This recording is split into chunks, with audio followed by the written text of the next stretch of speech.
What's up, YouTube? Welcome back to another video. And in this video I want to go ahead and explain why I bought a Shelby GT350 and not a Shelby GT350R. But before we go ahead and get right into the details, I want to go ahead and say make sure you go ahead and subscribe to this channel, drop a like, and share the video with anybody that you know that's also a Shelby enthusiast or someone who just is looking to purchase a Shelby or whatever the case. Share the video if you can. Also, my Instagram is right here. Make sure you go ahead and follow it. Venoms with a Z with 6 underscores on Instagram. Make sure you go ahead and drop a follow on that as well. I post both Shelby pictures and just life in general pictures, personal and car page, just so you know, so like that when you get in, you don't just see me, like myself, or you just don't see the cars. It's gonna be everything's mixed in there. So go ahead and follow and subscribe to this channel, and let's go ahead and get right into it. It's pretty simple why I bought the Shelby GT350 base model. The reason why is because, for those who don't know, I do live in New York City, and the streets here, aka the roads, are terrible. The highways always doing constructions, always rocks, always dust. On top of that, there's always potholes, bumps, broken roads. And for those who already know or who don't know, a Shelby GT350R sits way lower than a 350. So if I bought the R right now, my whole R splitter would have been gone, because right now my base model is already scuffed and scratched. So if I would have got the R, forget about it. It would have been scratched up to the max, probably broken and all that. So that's the main reason why I did not buy an R, because it sits way too low for the streets of New York. And I don't think it's very ideal to purchase that when, I already know what's gonna be the outcome. The outcome's gonna be, I'm gonna have a cracked up splitter in the bottom. That's the reason number one. Reason number two is because, for those who don't know, the base GT350 comes with back seats. The R does not. It comes with a rear seat delete, so you are only limited to bringing in one passenger on an R, unless you buy and reinstall the back seats on an R. But the problem with that is, I'm a very picky person, I'm not gonna lie. I like everything original. What that means is, the R, the 2019s and up Rs, comes with rest stitching. Well, I think all of them come with rest stitching. So if I was gonna get the rear seats back into my car, it would have to be with the rest stitching. I'm not gonna put no GT350 back seats or anything like that.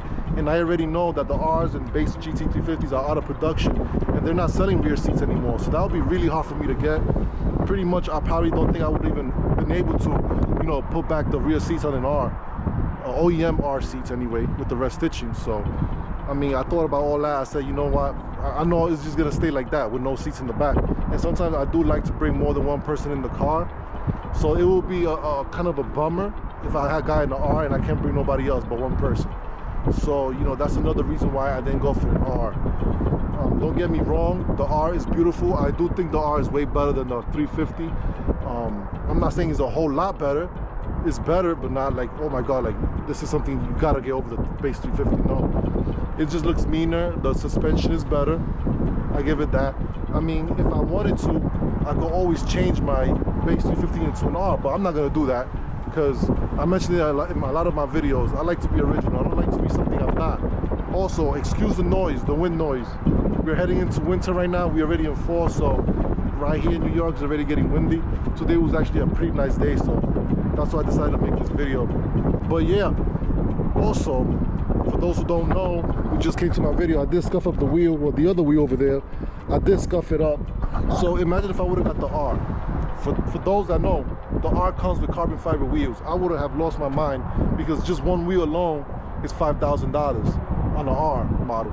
So I would have really gotten pissed off if I would have scuffed those carbon fiber wheels. So that's another reason why I didn't get the GT350R, because it's so expensive. The R is way so much expensive. You mess up anything in that thing, basically it's just gonna be hard to repair, and it's gonna come into a lot of problems. I felt like me getting the R will be too much of a hassle for me in the streets of New York, because the roads the way they are and the way everything is designed over here. If I lived in the mountains on pure roads like Florida or Pennsylvania, stuff like that, sure, I would have got the R in a heartbeat, because those roads are smooth and I could just drive and get a real good drive in without having to worry about the bumps and all that. So that's the reason why I also went with a base 350. Like I said, don't get me wrong, the R looks much better, way more aggressive. The wing, the carbon fiber spoiler is amazing. If I was to change anything, if I was to bring anything from an R to my base 350, it would be the carbon fiber spoiler. That's about it. The only reason why is because that spoiler just looks too aggressive. I love the look on that. So I will actually do it for this car. I'm not gonna lie, I will actually do it for this car. And that's about it. So that's the reason why I went with a 350 and not a 350R. And I'm trying to think what else. Well, another reason why I didn't get the R. I think that's about it. This car was 68, the R was 74. I mean, it's not that far apart. Probably plus a markup, brought it up to like 70, 77 around there. Probably 10 grand over the what I paid for this one. So, I mean, I guess you can see that as well. The price is also better. But overall, my main reasons was the car sits too low, no back seats. Those were my two main things. So that's why I didn't really go with it. All right, guys, that's gonna be it for this video. Thank you so much for watching. I appreciate you guys watching to the very end. Make sure you go ahead and smash that subscribe button. Click the like so it could make more algorithm on the YouTube and it could show up in people's news feeds more. You guys can go ahead and drop that like, show that support so YouTube can go ahead and show it to more people. And drop a comment, let me know which car would you get. If you don't have one yet, which one are you planning on getting? If you have one already, why did you get that car? Let me know in the comments, your opinion, your thoughts. All right, guys, thank you so much for watching, and I'll see you in the next one. Peace.